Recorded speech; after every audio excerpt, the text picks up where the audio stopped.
updates their website every 3 years. It's intended to be not as often, but they most of the time find out that this didn't work and it sucks and have to rebuild it. And that's a $20 million cost, which we could easily do an OPAR website that would look like it's all focused around the consumer, and it also provides you the bill. And they woke up to this, and it's like, oh, well. And that's actually where our consumer engagement bit came from, was that, well, there's real money here. And it's just harder for people to tap into. And most utilities don't think about consumer engagement, but they do think about website costs because they have to build them.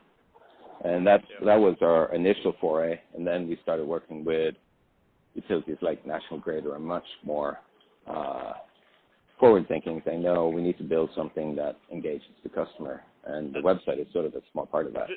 Just quickly on the website costs and similar things like that, is that not included in the rate base historically?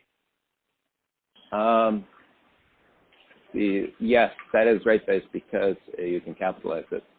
Yeah. So my question is, other than the pain or whatever of having to come up with a new website every 3 years, if it's being covered anyway in your rate base, is there any benefit to then switching other than, I guess you just wouldn't have to do it yourself, right?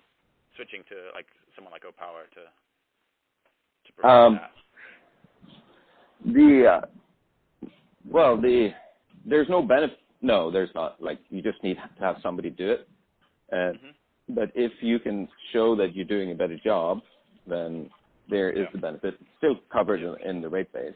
And having Accenture design your website is just generally a bad idea in all walks of life. Yeah.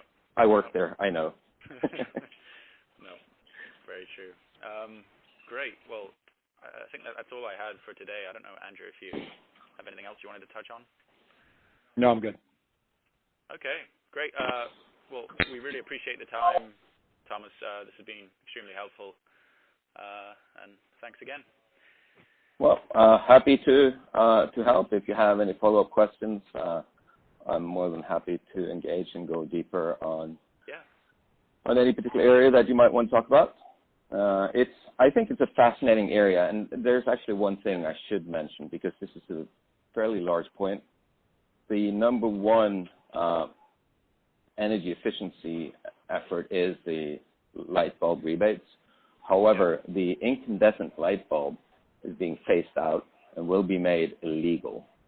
So you won't be able to buy them anymore within a certain period of time. Congress keeps pushing that time, as it should start in some states now, but I think it's pushed out till maybe 2020.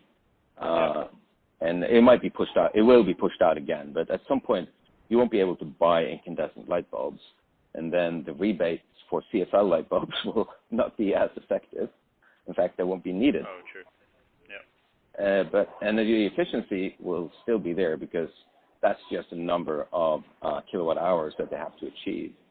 And so the pundits are saying, well, then you're going to have rebates for LED lighting, which is more efficient.